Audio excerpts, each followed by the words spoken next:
मैं नरेंद्र पांडे आप सभी का स्वागत कर रहा हूँ सर। मेरे को एक बार आप एक बार वापस होस्ट पे दे दें तो करूँ, क्योंकि ये आपने मेरे को अनपिन किया या पिन यहाँ से हो नहीं रहा है। वेट।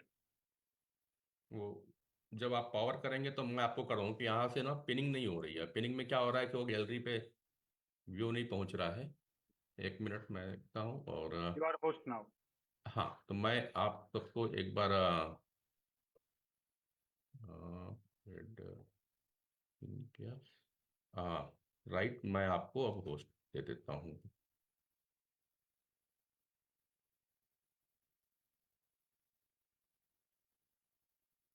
राइट सर, मैंने आपको होस्टिंग दे दी है। ओके। तो दोस्तों, जैसे पिछले कुछ एपिसोड में हमने लगातार बात कर रहे थे आपके साथ में मेंटल हेल्थ को लेकर के, मेंटल हेल्थ के पेंडेमिक को लेकर के। अगर मेंटल हेल्थ के जो इशू हैं उसको पूरी तरह से समझने के लिए यह आवश्यक है कि आप अपने पर्सनालिटी को समझे। ये चैप्टर आ चुका था कि पर्सनालिटी, क्योंकि कोई जल्दी गुस्सा हो रहा है, उससे भी उसकी मेंटल हेल्थ प्रभावित होती है। कोई बहुत देर तक चुप रहता है, वो भी एक मेंटल हेल्थ का इशू है। तो ये कहीं ना कहीं एक व्यक्ति की पर्सनालिटी होती है। और पर्सनालिटी को समझना था, पर्सनालिटी को जानना था, इसलिए हमने ये एपिसोड चालू किया, नो योर पर्सनालिटी। हाँ, पर्सनालिटी पे एक बात आने लगी, वेस्टर्न साइंस और ईस्टर्न साइंस दोनों में अंतर होता है। जहाँ पर्सनालिटी पे वेस्टर्न साइंस कहता है कि हम अपने हाव भाव, अपने बोलचाल का तरीका बदलें, उसको हम प्रभावी ढंग से ले आए कि हम कैसे एक्सप्रेस कर सकते हैं। वेस्ट जो हमारा ईस्टर्न साइंस है इस पे कहता है कि आपको अपने अंदर के बारे में जानना होगा, क्योंकि आप केवल एक व्यक्ति नहीं है, आप पंच महाभूतों से बने हुए हैं, आप एक एलिमेंट हैं। आपकी पांच शरीर हैं, एक दिखाई देता है, चार आपको नहीं दिखाई देता। ये सारी चीजें हैं जो हम धीरे धीरे आपसे बात करेंगे। पिछले एपिसोड में, जो कल का एपिसोड था हमारा, उसमें हमने बात किया था कि पंच महाभूतों से बना यह जो शरीर है, इन शरीर में तीन प्रकार की बायो एनर्जी होती है, जो डॉक्टर अनिल ने बतलाया। तीन एनर्जी, जिसमें वात पित्त कफ होते हैं, और वात पित्त कफ के मिलने से वात पित्त वात यानी वायु, अग्नि और जल, और पृथ्वी, इन सब के मिलने से एक प्रकार की पर्सनालिटी बनती है, जिसे सात प्रकार की पर्सनालिटियों में डिवाइड किया गया है। तो आज उसको हम विस्तृत रूप से समझेंगे और कुछ साइंटिफिक वे से भी समझेंगे। आयुर्वेद और वैदिक विज्ञान का समागम, क्वांटम वेदा, के इस प्रोग्राम में। तो स्वागत है आपका हमारे प्रोग्राम मस्तक पर दस्तक पे। डॉक्टर अनिल साहब, आपसे हम कल चर्चा कर रहे थे और आपने हमें बतलाया कि किस तरह हमारी बायो एनर्जी से पर्सनालिटी बनती है। और वो पर्सनालिटी टोटल वेस्टर्न कंट्री और वेस्टर्न की जो बुक्स हैं उससे बिल्कुल अलग है ईस्टर्न की। आज विस्तृत चर्चा करेंगे हम पर्सनालिटी के ऊपर में। बिल्कुल ठीक कहा पांडे जी। सुप्रभात। Good morning. Lovely morning. Personality. कल हमने बात किया था कि पर्सनैलिटी की डेफिनेशन क्या है, वेस्टर्न एस्पेक्ट क्या है, ईस्टर्न एस्पेक्ट क्या है पर्सनैलिटी के। तो यहाँ पर एक बात आई थी कि व्यक्तित्व यानी व्यक्ति के तत्व यानी पंच महाभूत हम्म। किस प्रपोर्शनेट में आपके अंदर पंच महाभूत हैं, और तीन प्रकार की जो बायो एनर्जीज हैं वात पित्त और कफ, ये किस प्रपोर्शनेट में है, इसके अकॉर्डिंगली 7 टाइप ऑफ प्रकृति बनते हैं। और ये 7 टाइप ऑफ पर्सनैलिटीज जो होते हैं, इनका जो डाइट, लाइफस्टाइल, खान पान, रहन सहन, मेंटल एटीट्यूड, इमोशनल इंस्टेबिलिटी और स्टेबिलिटी, ये सारी चीजें बिल्कुल अलग अलग होती हैं। और हम्म। पर्सनैलिटी को जानना या प्रकृति को जानना ब्लड ग्रुप के जानने से भी ज्यादा इंपॉर्टेंट है। क्योंकि पर्सनैलिटी अगर आपने अपनी जान ली, प्रकृति आपने जान ली, तो उसके बाद आपको अपनी डाइट, लाइफस्टाइल और इनफैक्ट आपको अपना एक कॉन्स्टिट्यूशन बनाना है। ये ऑलरेडी बना हुआ है एज पर वैदिक विज्ञान। जी। लेकिन आपको लाइफ और डाइट और लाइफस्टाइल तीनों के अंदर उस कॉन्स्टिट्यूशन को फॉलो करना है, उस संविधान को फॉलो करना है। हम्म। तो फिर आप एक हेल्दी, हैप्पी, मस्त, स्वस्थ और जबरदस्त जीवन जी पाएंगे। राइट। जी। तो बात थी कि जाने कैसे, कि पर्सनैलिटी को समझे कैसे कि मैं किस टाइप का इंसान हूं। तो हम्म। हमने कहा था कि तीन प्रकार के मेथड है। पहला था कि व्यक्ति को देख के एक आयुर्वेदाचार्य समझ जाता है कि वो किस प्रकार की पर्सनैलिटी है, हम्म। क्योंकि उसके करेक्टरिस्टिक फीचर्स होते हैं, सबकी एक बॉडी टाइप होती है। जी। कुछ चीजें बात करने से समझ में आती हैं, क्योंकि मेंटल टाइप जो है वो बात करने से समझ में आता है। इसके बाद होता है क्वेश्चनेयर मेथड कि हम एक क्वेश्चन देते हैं और वो क्वेश्चन प्री डिसाइडेड होते हैं जिसके अकॉर्डिंगली हम आपको बेहतर वे में समझ पाते हैं कि आप किस पर्सनैलिटी के इंसान हैं। हम्म। लेकिन जो थर्ड मेथड है, नाड़ी परीक्षण, जी। आपने सुना होगा जो आयुर्वेदिक वैद्य होते थे, नाड़ी वैद्य, वो नाड़ी को हम्म। देख के आपको बताते थे कि आपकी बाय बर्थ पर्सनैलिटी कैसी है, और वो आपके हम्म। बारे में बहुत कुछ बता देते थे। फिर आपको आश्चर्य होता था, सरप्राइज होता था कि कैसे मैंने ये सब चीजें, मेरे बारे में ये कैसे जान गया ये इंसान, हम्म। केवल नाड़ी चेकअप से, यानी यहाँ पे पल्स के डायग्नोसिस से। जी।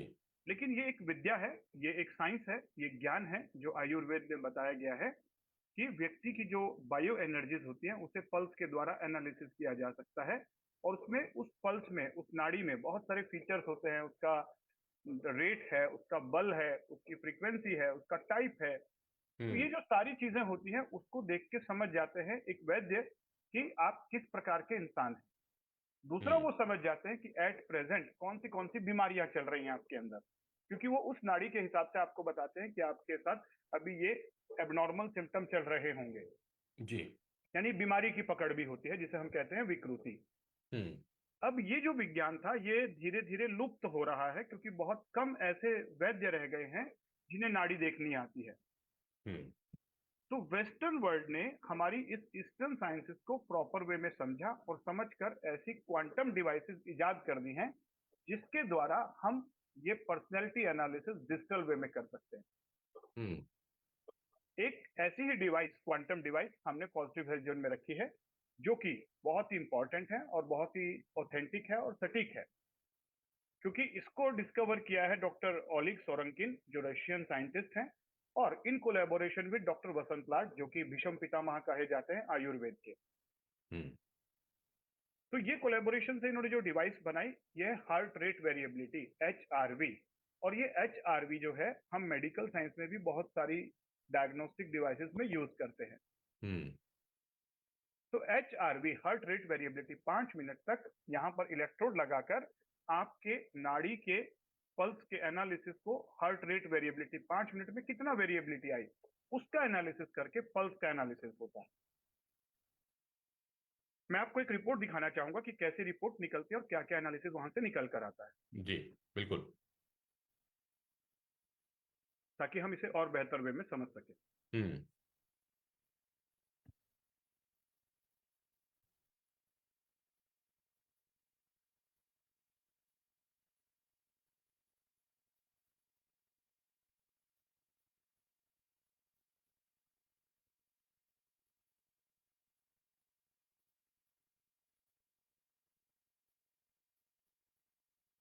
ये स्क्रीन आपको दिखाई दे रही है? जी दिख रही है, बिल्कुल दिख रही है स्क्रीन। ठीक है, तो मैं इसको थोड़ा सा और बड़ा कर देता हूँ।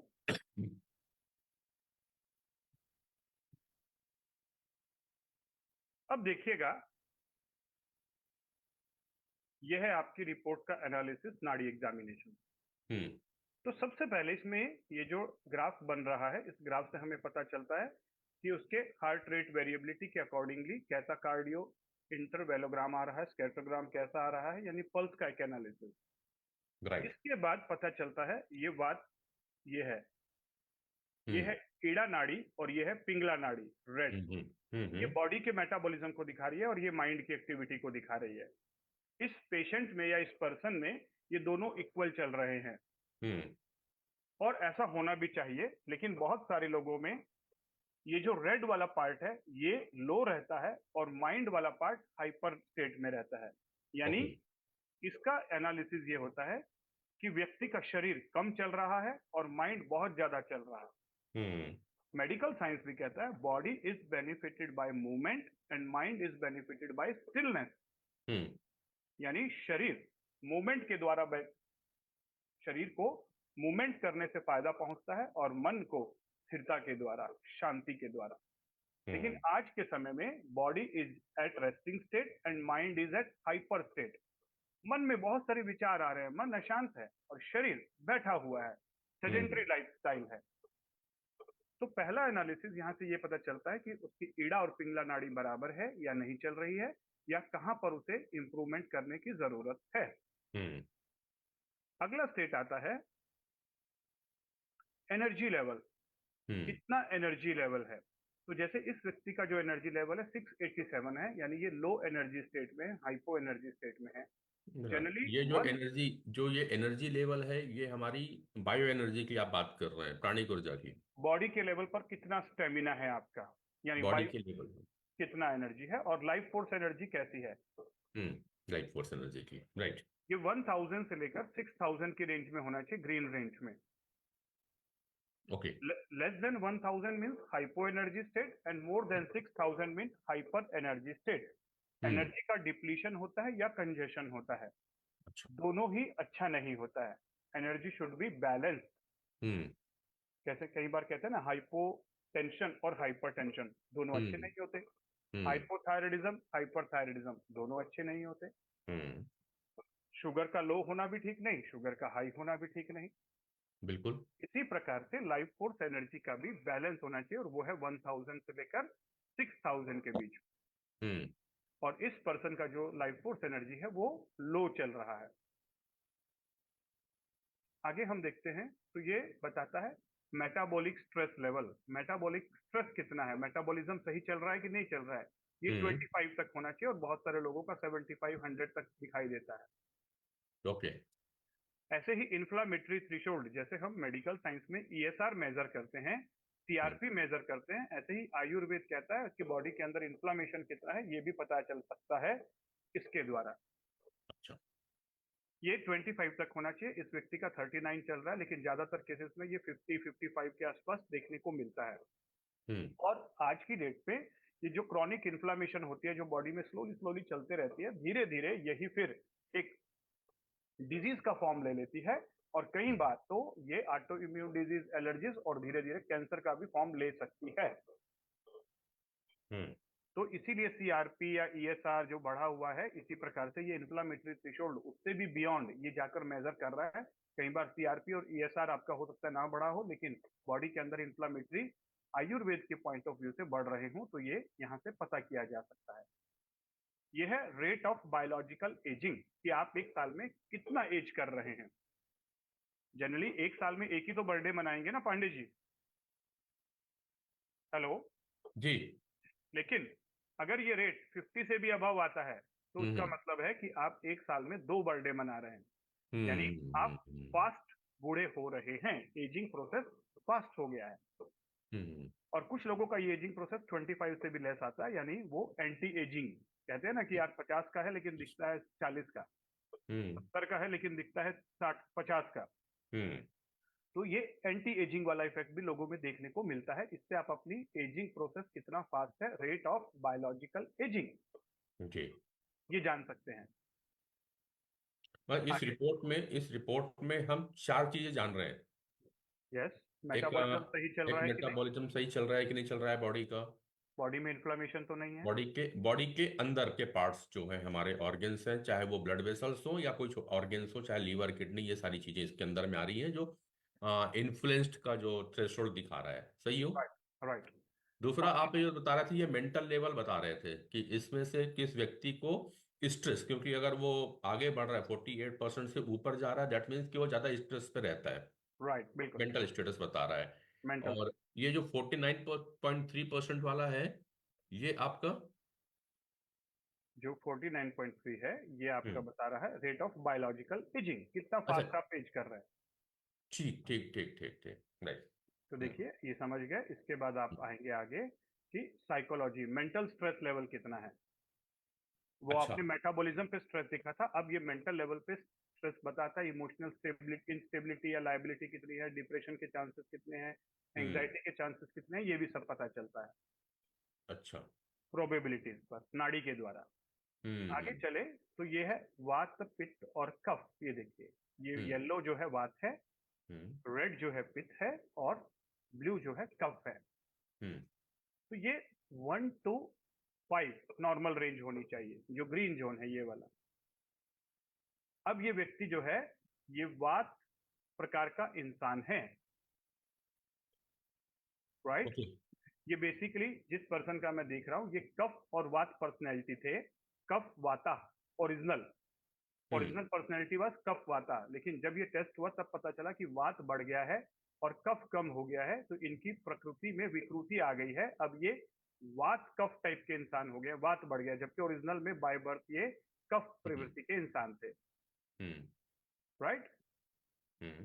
तो अब हमें ये देखना होता है कि उस चीज को, जैसे अब इसको पित्त को बढ़ाने की जरूरत है और वात को थोड़ा कम करने की जरूरत है। इसके बाद वात पित्त और कफ के आगे 15 सब दोष होते हैं। उससे पहले एक चीज और आएगा, चलिए वो सब दोष देख लेते हैं। ये है सब दोष, ये देखिए, वात के 5 सब दोष होते हैं, 5 सब टाइप होते हैं, पित्त के भी 5 सब टाइप और कफ के भी 5 सब टाइप। जो आयुर्वेदिक डॉक्टर्स हैं वो जानते हैं, या जो योग से जुड़े हुए लोग हैं वो जानते हैं कि वात के आगे फिर 5 सब दोष होते हैं। 5 प्रकार की वायु होती है, अपान वायु, समान वायु, व्यान वायु, उदान वायु, प्राण वायु। बिल्कुल, योगा में पंचवायु कहा गया है। एक्चुअली हम पंचवायु बोलते जरूर हैं, लेकिन उसे मेडिकल के पॉइंट ऑफ व्यू से नहीं समझते। तो अपान वायु एनर्जीज हैं, वो बॉडी के एक्सक्रीशन के लिए रिस्पॉन्सिबल होती हैं। पेट से, नाभि से नीचे की एनर्जी होती है। अगर ये एनर्जी डिस्टर्ब होंगी तो बॉडी का एक्सक्रीशन, रिप्रोडक्टिव सिस्टम गड़बड़ा जाएगा। अच्छा, बिल्कुल। तो इसका अपान वायु ठीक है। आगे चलते हैं, समान वायु कितना नॉर्मल होना चाहिए? 1 से 4, ये ग्रीन। समान वायु, डिग्री समान में, हाँ। समान वायु होती है डाइजेशन के लिए, जो पेट के लेवल पर होती है, नाभि के लिए, liver, gall bladder, intestine, stomach, इसके फंक्शन।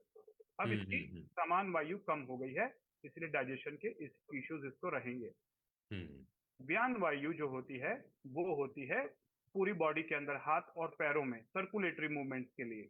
तो इसका व्यान वायु भी कम हो गया है, तो सर्कुलेशन कम हो जाएगा। ऐसी कंडीशन में डीप वेन थ्रोम्बोसिस और सर्कुलेटरी ब्लॉकेज, ये चांसेस हो सकते हैं जी। और लो एनर्जी गले से लेकर आंखों तक होती है, गले से ऊपर होती है। ये ईएनटी प्रॉब्लम को दर्शाता है। अगर ये प्रॉब्लम हुआ तो ईएनटी प्रॉब्लम होगा। और प्राण वायु हार्ट और लंग्स, इसकी वैल्यू को बताता है। ये जो है बेसिकली हमारे कार्डियो रेस्पिरेटरी फंक्शन और ऑक्सीजन कैरिंग कैपेसिटी, उसको शो करता है। ओके।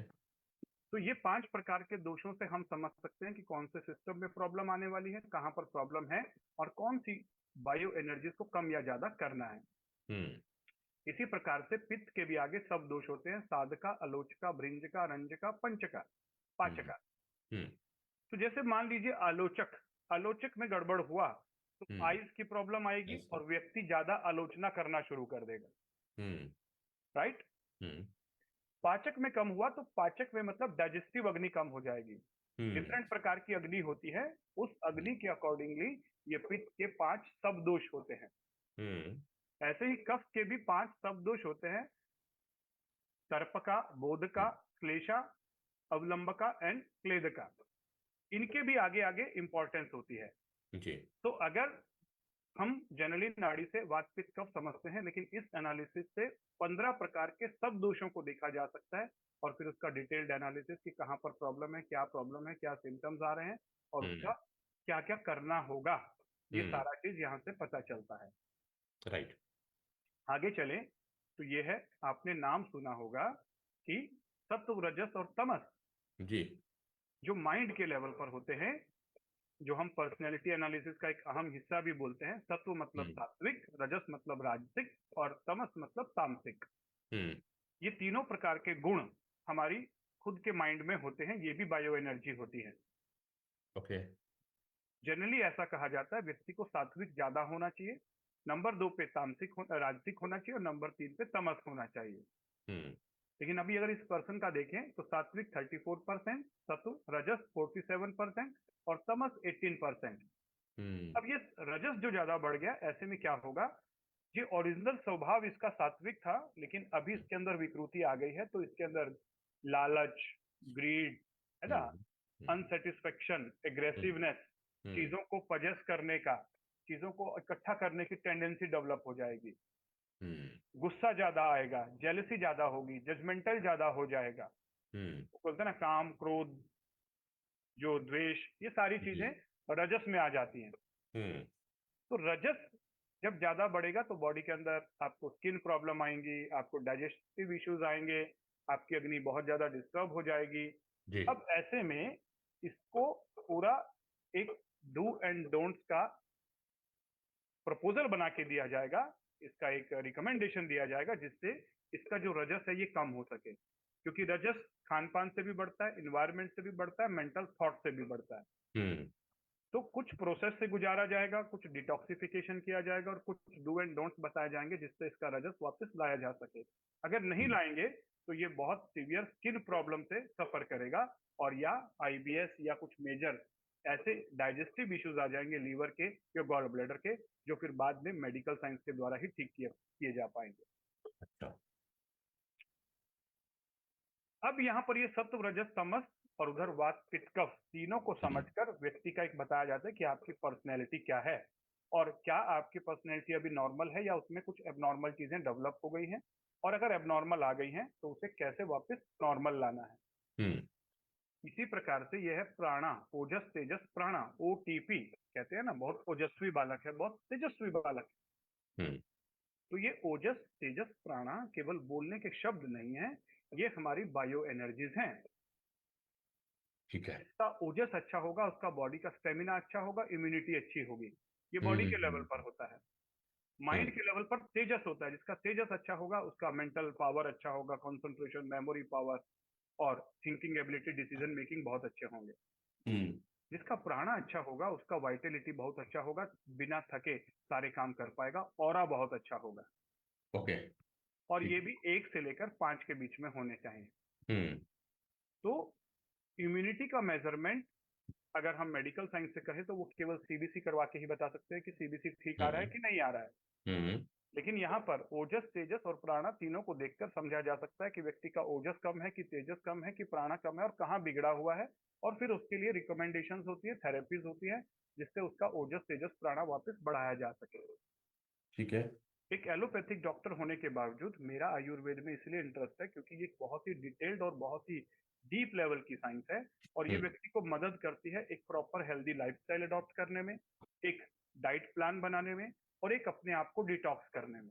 हम्म। हम्म। और ये पूरा बताता है कि आपको अपना कॉन्स्टिट्यूशन कैसे बनाना है। राइट। इतना इतना डिटेल्ड और डीप साइंस मेडिकल साइंस के अंदर नहीं है डाइट और लाइफस्टाइल का। ठीक है। मैं अभी ये पर्सनालिटी पे था, तो पर्सनालिटी में मुझे तीन चीज समझ में आ रही है जो अभी तक शायद बहुत से लोगों को नहीं पता है, क्योंकि हमारा जो टॉपिक है वो पर्सनालिटी को लेकर है, नो योर पर्सनालिटी के ऊपर में।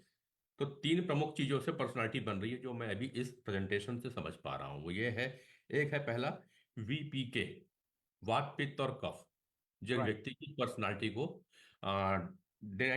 डिसाइड करती है कि वो कैसा व्यक्तित्व होगा वात पित्त कफ के हिसाब से। दूसरा आपने कह दिया वो था SRT, सत रजस और तमस, ये दूसरा कैरेक्टरिस्टिक होता है किसी व्यक्ति का।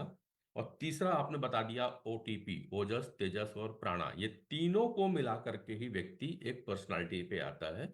और यदि इन तीन में तीन तीन छह हो गए, हमारे पास 9 लोग हो गए अब, तो 9 के हिसाब से पर्सनालिटी तय होगी। पर्सनालिटी इसके बिगड़ने से व्यक्ति की पर्सनालिटी भी बिगड़ जाती है। कुल मिला के अभी तक मैं जो समझ पा रहा हूँ, सही जा रहा हूँ? वात पित्त कफ सत्व रजस तमस ये पर्सनैलिटी का हिस्सा होते हैं, और हाँ। ओजस तेजस और प्राणा ये हाँ। आपको बताते हैं कि एट हाँ। प्रेजेंट ये जो पर्सनैलिटी है ये बैलेंस्ड है या गड़बड़ हो गई है। राइट। ठीक है। जी। इसके बाद आते हैं ये पंच तत्व, जो हम कह रहे थे व्यक्ति के 5 तत्व। हम्म। हमने सुना जरूर कि पंच महाभूत होते हैं, लेकिन क्या ये हम्म। पंच महाभूत देखे जा सकते हैं, इन समझ हम्म। सकते हैं कि मेरा कौन सा महाभूत डिस्टर्ब हो गया है। हम्म। ये देखिए इस व्यक्ति की अगर हम देखें, ईथर, एयर, फायर, वाटर और अर्थ, और ग्रीन जोन 1 से लेकर 3 तक नॉर्मल है। हम्म। तो इस व्यक्ति की अगर बात करें तो एयर कम हो गई है, हवा वायु कम हो गया है। वायु कम है। हम्म। तो बहुत बार आजकल के जो एनालिसिस में देख रहा हूँ उसमें देखने को मिलता है आकाश तत्व और वायु तत्व कम हो गया है, और वाटर हम्म। तत्व और अर्थ तत्व बढ़ गया है। हम्म। ये ऊपर मिलते हैं और ये डाउन मिलते हैं। जी। और ऐसे पेशेंट ओबेसिटी का शिकार होते हैं, ओवरवेट होते हैं, क्योंकि हम्म। वो लगातार गलत डाइट और लाइफस्टाइल फॉलो कर रहे हैं, सारा दिन बैठे रह रहे हैं, खाना बहुत खा रहे हैं, हम्म। फालतू फालतू चीज खा रहे हैं, जिसकी वजह से अर्थ और वाटर बढ़ गया है। इमोशंस हम्म। भी बहुत ज्यादा खा रहे हैं, तो चीजों के साथ जुड़ गए हैं, हल्कापन बिल्कुल खत्म हो गया है, भारीपन आ गया है। हम्म। और सारा दिन आउटसाइड नहीं, इंडोर बैठ रहे हैं, आउटडोर की हम्म। जा ही नहीं रहे हैं, इंडोर बैठ रहे हैं, इसलिए आकाश तत्व भी नहीं मिल रहा है, वायु तत्व भी नहीं मिल रहा है। ठीक है। तो ऐसी चीजें बहुत ज्यादा देखने को मिल रही है जहाँ पे ईथर और एयर कम हो रहा है, हम्म। वाटर और अर्थ बढ़ रहा है, हम्म। और अग्नि वायु जो है वो ज्यादा हो गई है। हम्म। तो ज्यादा होने से गुस्सा बढ़ रहा है, इंडाइजेशन हो रहा है, हम्म। हल्कापन शरीर से खत्म हो गया है, हम्म। भारीपन बढ़ते जा रहा है, और सत्व एलिमेंट कम हो गया है, रजस बढ़ते जा रहा है, तमस बढ़ते जा रहा है। ऐसा आजकल के स्कैन्स में देखने को मिल रहा है। हम्म। और यही मेडिकल साइंस कह रहा है कि ओबेसिटी बढ़ रही है, एंगर बढ़ रहा है, फ्रस्ट्रेशन बढ़ रहा है, डिप्रेशन बढ़ रहा है, हम्म। डाइजेस्टिव इश्यूज बढ़ रहे हैं, ब्लड प्रेशर बढ़ रहा है। तो ये सारी चीजें रिपोर्ट मैच उसका कर रही मेडिकल साइंस उसका एग्जैक्ट कारण नहीं बता पाती, ये है इसका कारण। है। राइट। अच्छा, केवल कारण ही नहीं, अब ये निदान भी बताता है, इसका हम्म। Solution, recommendation. देखिए, अब ये जो पर्सन है इसकी टाइप बताया इन्होंने कि ये वात और कफ टाइप का इंसान है। हम्म। वात कफ, और उसका राइट। करेक्टरिस्टिक फीचर भी दिया है कि कैसा होगा, कैसा इसका फीचर होंगे। फिर हम्म। इसके बाद इसका daily routine, diet plan, hmm. Physical activity plan, body care plan, ideal day plan, कितने बजे से कितने बजे क्या करना है इसको, और हम्म। इसकी फिर थेरेपीज कि क्या खाना है क्या नहीं खाना है, ये सारा इन्होंने प्लान करके दिया है। ये जी देखिए, जी जी जी। ये जो ग्रीन चीजें हैं ये इनके लिए हेल्दी हैं, ये ले सकते हैं। हम्म। येलो चीजें ले सकते हैं, बट रेड वाली चीजें नहीं खानी है। हम्म। जैसे इस व्यक्ति को नीम का सेवन नहीं करना है किसी भी प्रकार से, अर्जुना हो गया, हम्म। अशोक हो गया, है ना। कई हम्म। बार लोग अजवाइन खाते रहते हैं, पित्त पर्सनैलिटी के होते हैं, तो अजवाइन पित्त वालों के लिए वर्जित होता है। हींग हो गया, अश्वगंधा हो गया, ये पित्त पर्सनैलिटी के लोगों को नहीं लेना होता है। जी। इसी प्रकार से पित्त वाले लोग कई बार बादाम और अखरोट खा रहे होते हैं और उन्हें वो बिल्कुल नहीं लेना होता, उन्हें काजू या पिस्ता लेने होते हैं। हम्म। जो कफ वैरायटी के लोग होते हैं उन्हें ड्राई फ्रूट लेना ही नहीं होता है। जो हम्म। वात वाले लोग हैं उन्हें जो ड्राई फ्रूट है उन्हें ड्राई नहीं लेना है, उन्हें भिगा के लेना है। ऐसी बहुत सारी चीजें हैं जो इसमें हम्म। बताई जाती हैं। ये सारा पूरा एनालिसिस निकल के आता है इसके द्वारा, यही इस नाड़ी के एनालिसिस के द्वारा। ये करीब करीब 36 पेज, 49 पेज की रिपोर्ट आपकी निकल रही है। जी बिल्कुल बिल्कुल और बिल्कुल इसके साथ बिल्कुल। साथ ये भी बताता है कि आपको कौन से योगासन करने हैं। लाइक हम्म। देखिए, फ्रूट्स एंड बेरीज में कौन से फ्रूट खाने हैं, कौन से नहीं खाने हैं, कौन सी हम्म। वेजिटेबल्स खानी है, कौन सी नहीं खानी है, कौन से आपको ये क्रॉप्स लेनी है, कौन से आपकी पल्सेस होनी चाहिए, dairy products, nuts, seeds, oil से ऑयल, स्पाइसेस। ये पूरा एक बना के देता है। इसके बाद ये भी बताता है कि आपको कौन से आसन करने हैं, कौन सा आसन नहीं नहीं। करना है, ओके। एक्सरसाइज किस प्रकार की करनी है। हम्म। तो कहने का मतलब ये है कि आयुर्वेद एक पूरा विज्ञान है जो आपको ये भी बताता है कि आपकी ओरिजिनल नेचर क्या है, अब क्या से उसमें आर्टिफिशियल इंग्रेडिएंट ऐड हो गए हैं, कैसे हम्म। वापस अपने ओरिजिनल नेचर में लौटना है, और कैसे डाइट, लाइफस्टाइल और detox, diet, lifestyle and detox, ये तीन हम्म। तीन गुरु मंत्र हैं आयुर्वेद के। राइट। ये बातें हैं हमने आयुर्वेद, और यहीं से हमारी पर्सनालिटी भी फिक्स होती है। केवल पर्सनालिटी में हम बाहरी कैरेक्टर को नहीं ले सकते, जितना मैं इस रिपोर्ट को देख करके समझ पा रहा हूँ। तो मुझे लगता है कि पर्सनालिटी को बनाने के लिए आपको अपने वात पित्त कफ को भी बैलेंस करना होगा, क्योंकि बिगड़ता तो आपका मेरे ख्याल से वो जो बायो एनर्जीज का तीसरा पॉइंट जब आप बात कर रहे थे, ओजस तेजस और प्राणा की, तो पहली बिगड़ तो यहीं पे होती होगी ना। बिल्कुल, मेंटल का सबसे बड़ा प्रभाव। दिखता भी तो है ना पांडे जी, जब आप किसी व्यक्ति को मिलोगे तो आपको लगेगा कि यार यार तुम पहले ऐसे थे, अभी तुम्हारा हाँ। यार माइंड लेवल भी उतना अच्छा काम नहीं कर रहा है, चेहरा भी मुरझाया हुआ है, और हम्म। स्टेमिना स्टेमिना भी नहीं रहा है। स्टेमिना भी नहीं अब रहता। ओजस भी कम हो गया है, तेजस भी कम हो गया, और प्राण भी कम हो गए हैं। ओजस तेजस प्राणा से ही मालूम चलता है। उसके बाद में आपके अगर गहराई से मालूम चला जाए तो लोगों को मालूम चलता है कि इनका खान पान बिगड़ गया है, जो आपके रजस सतस और तमस को भी इंडिकेट करता है कि आप निश्चित रूप से देखेंगे तो उस समय आपका जो खाने का तरीका है वो काफी बदला होगा। या तो आप बाहर का खाना ज्यादा खा रहे होंगे, तेल मिर्च मसाला ज्यादा खा रहे होंगे, आ, जो मौसम के अनुकूल नहीं होगा वो ज्यादा खा रहे होंगे, खाने का टाइमिंग फिक्स नहीं होगा। केवल ये नहीं है कि आपने ज्यादा मिर्च मसाला खा लिया या वाइन पी रहे हैं और या फिर आप नशा कर रहे हैं, वही तमस है। नहीं भाई साहब, तमस वो भी है कि अगर सही टाइम पे आप अगर सही चीज नहीं खा रहे हैं तो वह भी एक तामसिक भोजन और तामसिक गुण के अंतर्गत में आता है। और आपके विचार अगर सही नहीं है तो वो भी तामसिक गुण के अंतर्गत में आएंगे। और जब ये दोनों का प्रभाव पड़ेगा तो ये आता है आपके वात और पित्त और कफ को बिगाड़ देता है। और फिर यहाँ से आपकी टोटल जो पर्सनालिटी, ओवर और पर्सनालिटी थी, वो बिगड़ गई होती है। तो इसे समझना है, और हम समझ रहे हैं कि आप यहाँ तक बातें आज समझ गए होंगे। और अभी तक ये समझ में नहीं आता था, मुझे लगता था कि आयुर्वेद वाले फालतू की बातें करते हैं, वो नाड़ी पकड़ते हैं और कुछ भी बोलते हैं। आज की डेट में अब ठीक वैसी ही मशीनें आ गई हैं, जैसा कि मॉडर्न मेडिकल साइंस के पास में है। आप कोई डॉक्टर बताता है तो आप पैथोलॉजी लैब में जाकर चेक करा लेते हैं, ब्लड सैंपल देते हैं, स्टूल सैंपल देते हैं, यूरिन का सैंपल देते हैं। डॉक्टर के कहने पे आप X ray, sonography, CT scan, MRI इत्यादि कराते हैं। तो आपको कंफर्म होता है, और फिजिशियन को भी कंफर्म हो जाता है, डॉक्टर को भी कंफर्म होता है कि जो मैंने चीज बताई थी वो बिल्कुल सही आ रही है, मशीन के द्वारा भी। आयुर्वेद के पास इस चीजें अभी तक नहीं थी। आयुर्वेद में भी अभी चीज आ चुकी है, टेक्नोलॉजी आ चुकी है, जिससे आप पता कर सकते हैं। डॉक्टर अनिल, अब ये तो बातें एक हुई है, पर्सन हम बात कर रहे हैं पर्सनालिटी के, तो बीमारी की बात हुई, इसके ऊपर हम आगे सेशन पे बात करेंगे। लेकिन एक पर्सनालिटी के तौर पे एक व्यक्ति को ये टेस्ट, ये डायग्नोसिस कब और क्यों कराना जरूरी होना चाहिए? पहला चीज। हम जैसे हम मैं इसको रिकमेंड करता हूँ कि पहले साल में एक बार करवाना चाहिए। पहली चीज, पहली बार करवा के देखिए ताकि आपको ये पता चल सके कि आप कौन हैं, आप हम्म। कैसे हैं, आपकी हम्म। पर्सनैलिटी क्या है, और क्या आप ओरिजिनल पर्सनैलिटी में हैं या उसमें विकृति आ गई है कि हम्म। ओरिजिनल नहीं रहे। ठीक है। ठीक है, जब पहली बार पता चलेगा फिर आपको ये पता चलेगा कि मुझे, आप खुद एक सेल्फ रियलाइज करेंगे कि यस, जो बातें हम्म। बताई जा रही हैं वो एकदम सही है। हम्म।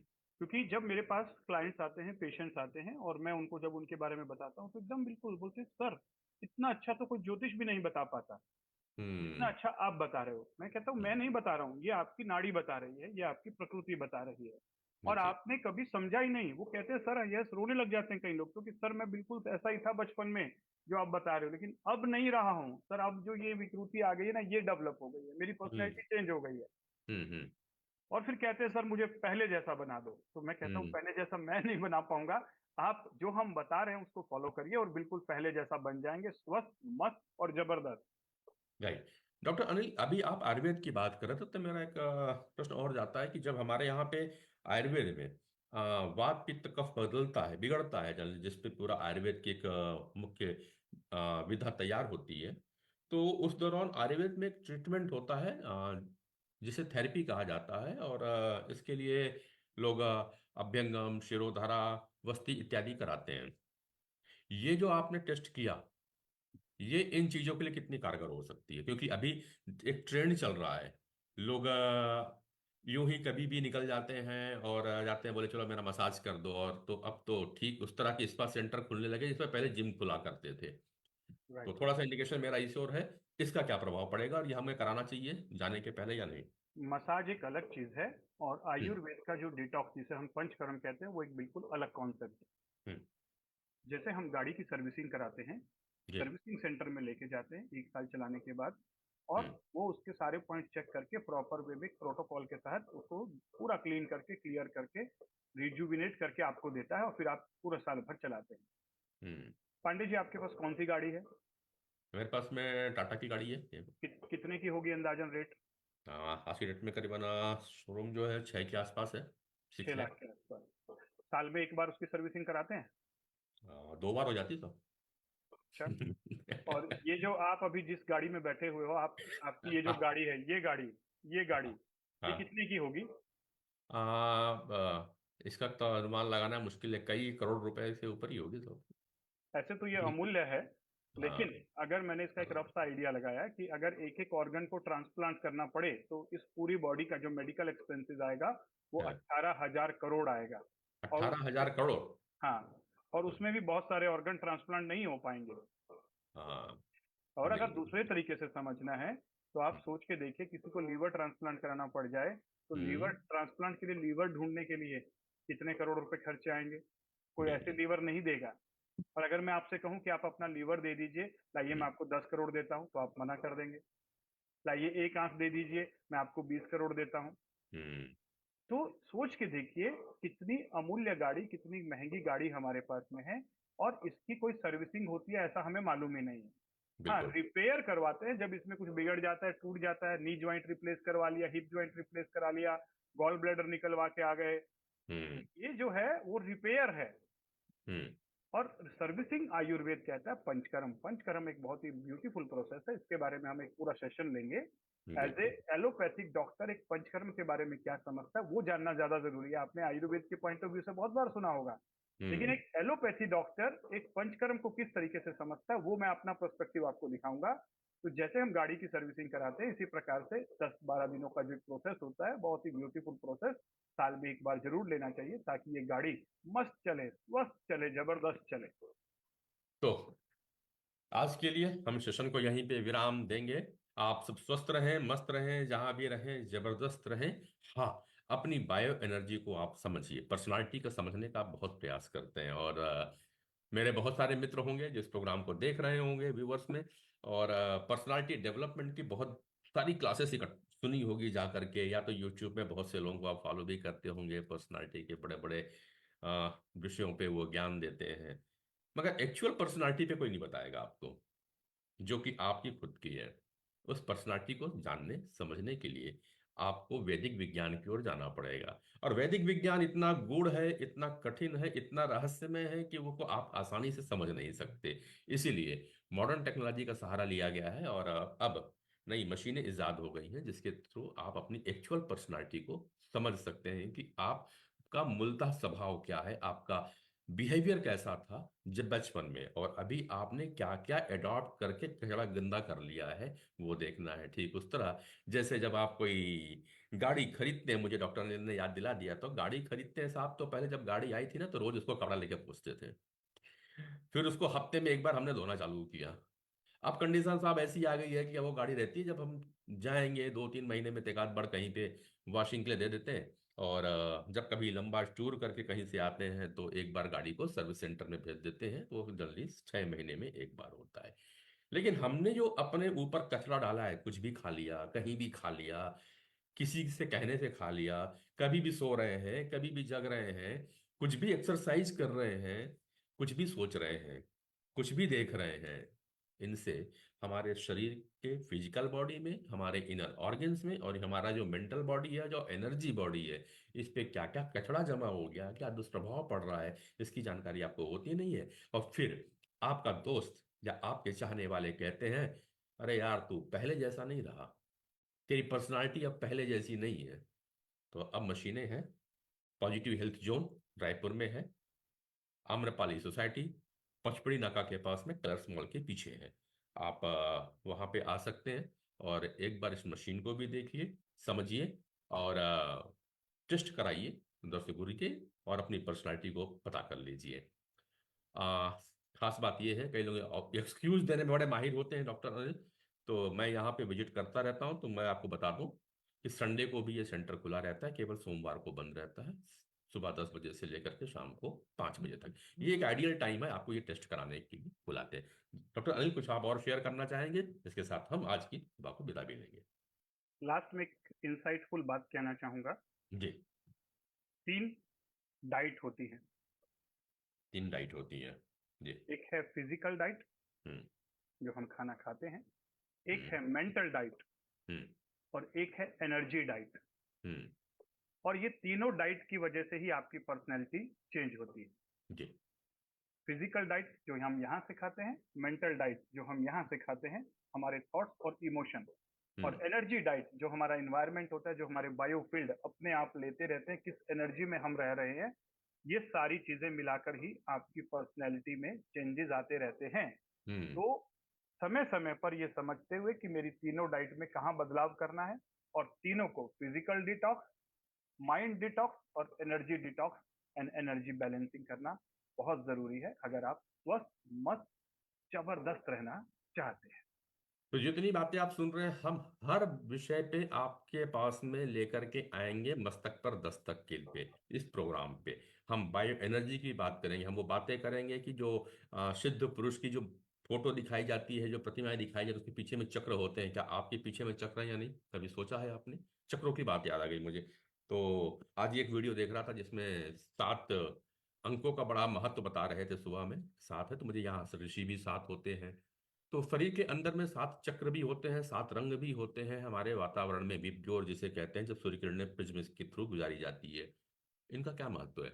और ये क्या सात चक्र जो होते हैं जिसकी साधु महात्मा और वैदिक विज्ञान या आयुर्वेद बात करता है, क्या ये आपके शरीर में है? क्या आप इन्हें अनुभव कर सकते हैं? क्या आप इन्हें आप देख सकते हैं बिना तपस्या के ना? साधना करके नहीं, साधना करके तो बहुत से लोगों ने देखा और बता दिया है।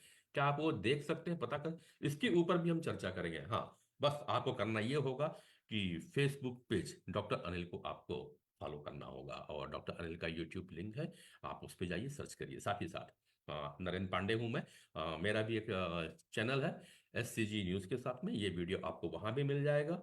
और फेसबुक SCG न्यूज और काव्या फाउंडेशन के नाम से भी उपलब्ध है। आप किसी भी जगह पे जाकर के जुड़ जाइए, फॉलो कर लीजिए, सब्सक्राइब कर लीजिए। आपको बहुत सारी चीजें वो मिलेंगी जो आज तक अभी तक किसी ने नहीं बताया होगा। और समय नोट कर लीजिए, 10:10 सोमवार से शुक्रवार। तो बहुत कल फिर मिलूंगा। तो तब कल तक फिर। मस्तक पर दस्तक देते रहें। हर हम्म, सुबह एक नई सोच के साथ होगी मस्तक पर दस्तक। दस्तक। तो फिर मिलेंगे नई सोच के साथ कल सुबह 10:10 पे। ट्यून अप कर लीजिए। नमस्कार।